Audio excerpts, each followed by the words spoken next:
नमस्कार प्यारे मित्रों, मैं आपका अमृतेश आपके अपने YouTube चैनल अमृत एकेडमी में हार्दिक अभिनंदन करता हूं, स्वागत करता हूं। दोस्तों, अभी हम लोग ग्रह यानी प्लैनेट सीरीज के वीडियो को चला रहे हैं यानी चल रहा है, जिसमें हम लोग ग्रह पार्ट 1 पार्ट 2 को अच्छे तरीके से पढ़ा है। इससे पहले हम लोग मंगल ग्रह को विस्तृत रूप से इसको पढ़ा था और आज उसी सीरीज का एक नया वीडियो लेकर आए हैं जिसका नाम है बुध यानी मरकरी। दोस्तों, अगर आप इस चैनल पर नए हैं तो आप सब्सक्राइब करेंगे और उससे के बाद इस पूरे वीडियो को देखें। इसके जो पहले वाले वीडियो हैं उन सभी को देखेंगे, फिर आपका पूरी की पूरी जो कॉन्सेप्ट है वो क्लियर हो जाएंगे। आप इस वीडियो को देखें, इसको लाइक भी करें और सब्सक्राइब भी करें और इसे शेयर करना ना भूलें। दोस्तों, आज हम लोग जो मरकरी यानी बुध जो जान रहे हैं, आपको पता होना चाहिए या पढ़ाया भी गया है पिछले क्लास या पिछले वीडियो में कि ग्रह जो है उसकी संख्या 8 है। ग्रह की संख्या 8 है। उस 8 ग्रह में जो सबसे छोटा है आकार में वो कौन है? तो वो बुध है, जिस पर जीवन संभव नहीं है। क्या कारण है? तो सबसे पहले इसके विषय में जानते हैं। यहाँ पर आप लोग बुध से संबंधित जो तथ्य है, जो रटने वाला तथ्य है, उसे हम लोग सबसे पहले जानेंगे। जैसे बुध जो है सूर्य से सबसे नज़दीक है। बुध जो है सूर्य से सबसे नज़दीक है। बुध जो है सबसे नज़दीक है, यानी क्वेश्चन है बुध जो कौन सा ग्रह है जो सूर्य से सबसे नज़दीक है? तो वो हो जाएगा बुध। और यह बुध सूर्य से सबसे नज़दीक है तो कितना नज़दीक है? तो रखेंगे ध्यान कि सूर्य और बुध की बीच की दूरी है 70 लाख किलोमीटर। 70 लाख किलोमीटर। तो सबसे नज़दीक ग्रह कौन है? बुध, सूर्य का, तो वो हो जाएगा बुध। कितना नज़दीक? तो 70 लाख किलोमीटर। और यही कारण है कि सूर्य का जो परिक्रमण काल है, परिक्रमण काल मतलब क्या होता है? सूर्य का चारों ओर जो चक्कर लगाने का जो समय है वो, तो सूर्य का जो है सबसे कम समय में परिक्रमण करने वाला, चक्कर लगाने वाला ग्रह भी बुध होगा। यानी बुध का जो परिक्रमण काल है, परिक्रमण काल या परिक्रमण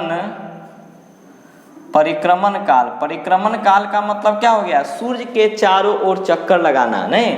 तो सूर्य का सबसे कम समय में चक्कर लगाने वाला कौन है? तो वो हो जाएगा बुध। और कितना? तो मात्र 88 दिन में। तो यहाँ आपसे पूछे जा सकते हैं सबसे कम समय में सूर्य का चक्कर कौन लगाता है? तो बुध। कितना समय में? तो मात्र 88 दिन में। क्या कारण है कि सबसे कम समय में यह सूर्य का चक्कर लगाता है?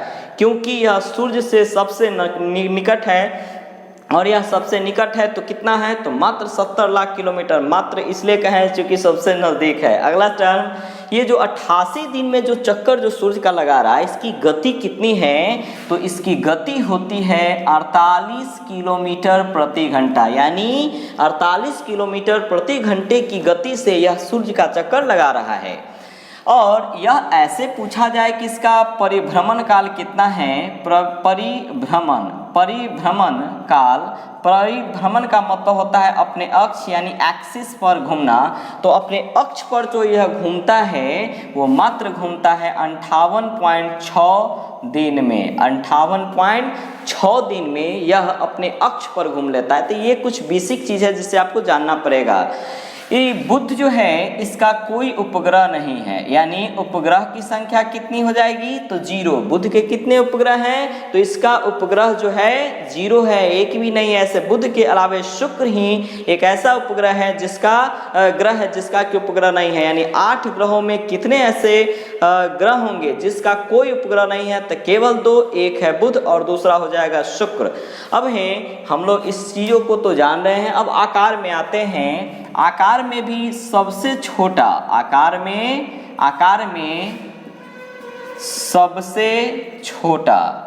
आकार में सबसे छोटा ग्रह कौन है? तो वो हो जाएंगे हमारे बुध महाराज। और यह सबसे छोटा है मतलब इसका व्यास सबसे कम होगा, नहीं? यानी बुध का जो व्यास है, बुध का व्यास कितना है? तो 4878 किलोमीटर। इसे भी आप ध्यान रखेंगे। और यही कारण है कि ये सब चीज़ों को पूछे जाते हैं जो बेसिक चीज़ हम लोग जान रहे हैं। कुछ ऐसे भी चीज़ है, जैसे हम लोग प्रश्न किए हैं कि बुध जो ग्रह है इस पर जीवन संभव नहीं है। बुध पर जीवन संभव नहीं है, इसके 2-3 कारण हैं। कारण नंबर 1 है कि इस पर कोई वायुमंडल नहीं है, इसका वायुमंडल नहीं है। तो यहाँ पर हम कुछ टर्म को हम लिख देते हैं, जैसे बुध पर जीवन संभव नहीं है, इसके क्या कारण हैं। तो बुध पर जीवन संभव नहीं है, इसका कारण नंबर 1 है कि यहाँ पर वायुमंडल नहीं है, वायुमंडल का नहीं होना ये एक कारण है। दूसरा कारण है कि यह सूर्य से सबसे नज़दीक है, यानी दूसरा कारण क्या है, सूर्य से नज़दीक है, सबसे नज़दीक है, सूर्य से सबसे नज़दीक है। तो दोस्तों ये है। ऐसे एक और कारण हो सकता है तीसरा, जो कि सूर्य से सबसे नज़दीक है, इसी कारण बुध पर दिन जो है वो अत्यधिक गर्म रहता है, दिन में अत्यधिक गर्मी पड़ती है और रात में जो है वहाँ बर्फीली होती है, यानी कि बहुत अत्यधिक ठंड होती है। ये भी इसका एक कारण हो सकता है। और यहाँ ये जो बुध है इसका तापांतर सबसे अधिक है, क्योंकि यहाँ दिन का जो टेम्परेचर होता है, यहाँ दिन का टेम्परेचर, यहाँ हम बता रहे हैं दोस्तों बुध पर दिन और रात का टेम्परेचर। बुध पर जो दिन का जो टेम्परेचर है, दिन का जो टेम्परेचर है वो बहुत ही ज़्यादा होता है। वो कितना, तो 427 डिग्री सेल्सियस, ये बुध का दिन का टेम्परेचर है। रात का टेम्परेचर होता है -173 डिग्री सेल्सियस। और यही कारण है कि यहाँ जीवन भी संभव नहीं है। इसमें ऐसे पूछे जा सकते हैं तापांतर, तापांतर कितना है, ये लाइन मोर इम्पोर्टेंट होगा। क्या कारण है, क्योंकि सभी ग्रहों में सबसे अधिक तापांतर बुध का होता है। तापांतर का मतलब होता है डिफरेंस बिटवीन टेम्परेचर, यानी ताप में जो अंतर होते हैं मैक्सिमम और मिनिमम में, उसी को तापांतर कहा जाता है। सबसे ज़्यादा तापांतर किसका है, तो है बुध का। और बुध का तापांतर कितना है, तो इसका तापांतर है 600 डिग्री सेल्सियस। इस कारण से ये सबसे इम्पोर्टेंट माना गया है। बुध से रिलेटेड कुछ टर्म है, जैसे बुध पर एक विशेष गुण होता है इस पर चुंबकीय क्षेत्र का होना, इसका एक विशेष गुण है, इसे भी आप नोट डाउन करेंगे। अगला इसमें जो है कि बुध जो है तारे की तरह दिखाई देता है सुबह में और शाम में, तारे की तरह सुबह और शाम में दिखाई देता है और एक वर्ष में केवल 3 बार दिखाई देगा। नोट डाउन रखिएगा दोस्तों, तारे की तरह दिखाई देता है सुबह में और शाम में, और एक साल में 3 बार ही दिखाई देता है। इसको आप नोट डाउन रखेंगे। अगला जो है, यह जो सूर्य उगता है, यानी सूर्य का जो उदय होता है, सूर्योदय जो होता है, उससे 2 घंटे पहले ही बुध का उदय हो जाता है, यानी बुध दिखाई देने लगता है। इन सभी चीज़ों को नोट डाउन रखेंगे। ये जो है चंद्रमा से थोड़ा ही बड़ा है, चंद्रमा जो उपग्रह है उससे थोड़ा ही बड़ा है। और चंद्रमा की तरह एक विशेष अध्ययन में ऐसा देखा गया है कि चंद्रमा पर जैसे चट्टान हैं, चंद्रमा पर जैसे पहाड़ हैं, चंद्रमा पर जैसे ज्वालामुखी है, उसी प्रकार से यहाँ बुध पर भी ज्वालामुखी इत्यादि सभी चीज़ें उपस्थित हैं। ऐसे एक यहाँ से यान, अंतरिक्ष यान भेजा गया था। नासा के वैज्ञानिकों के द्वारा एक अंतरिक्ष यान भेजा गया था जो मानव रहित अंतरिक्ष यान था, उसका नाम था मैसेंजर।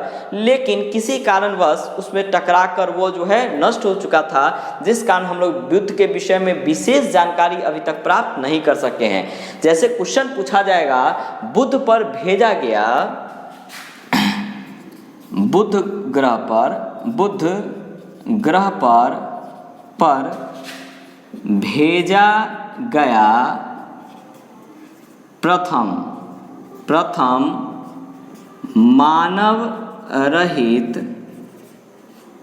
अंतरिक्ष यान,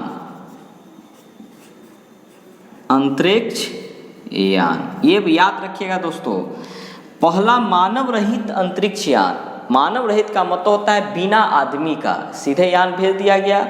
तो पहला मानव रहित अंतरिक्ष यान कौन है, जो बुध ग्रह पर भेजा गया था।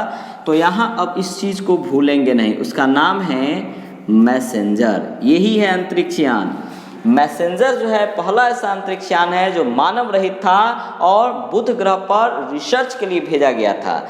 ये जो मैसेंजर जो अंतरिक्ष यान है, इससे अब पूछे जाएंगे इसे भेजा कब गया, तो भेजा गया था 2004 ईस्वी में। किसके द्वारा? तो अमेरिका की जो नासा संस्था है उसी के द्वारा। ये जो नासा है अमेरिका की सबसे बड़ी शोध संस्था है, यानी अनुसंधान रिसर्च सेंटर है यह। तो इसी नासा के द्वारा 2004 ईस्वी में मैसेंजर को भेजा गया, लेकिन दुर्भाग्य से यह जो मैसेंजर है 30 अप्रैल 2015 को यह बुध की सतह से टकराया और यह नष्ट हो गया, जिस कारण इसके विषय में अभी तक हम लोग ज़्यादा चीज़ को एकत्रित नहीं कर पाए हैं, यानी नहीं जानते हैं। अगला दोस्तों ध्यान रखिएगा, कुछ चीज़ें और हैं जो बुध से रिलेटेड पूछे जा सकते हैं, जैसे द्रव्यमान, इसका आयतन, ये सब क्या है। तो इन सभी चीज़ों को हम यहाँ पर नोट डाउन कर दे रहे हैं। जैसे पूछा जाएगा बुध का द्रव्यमान कितना है, बुध का द्रव्यमान कितना है, तो आप रखिएगा ध्यान 3.3 × 10⁻23 kg। बुध का द्रव्यमान कितना है? 3.3 × 10⁻23 किलोग्राम, यह बुध का द्रव्यमान है। ये जो द्रव्यमान है बुध का पृथ्वी के द्रव्यमान का कितना परसेंट है? तो 5.5% है, यानी बुध का द्रव्यमान पृथ्वी का 5.5% है। ये हो गया। नेक्स्ट पूछा जा सकता है आयतन। आयतन कितना है किसका? बुध का। तो बुध का जो आयतन है, बुध का आयतन है 2.15 × 10⁻21, यहाँ लिख सकते हैं मीटर क्यूब। ये है आयतन, किसका आयतन है? तो बुध का। और यह जो आयतन है पृथ्वी के आयतन का 6% है। पृथ्वी के आयतन का 6% बुध का आयतन है।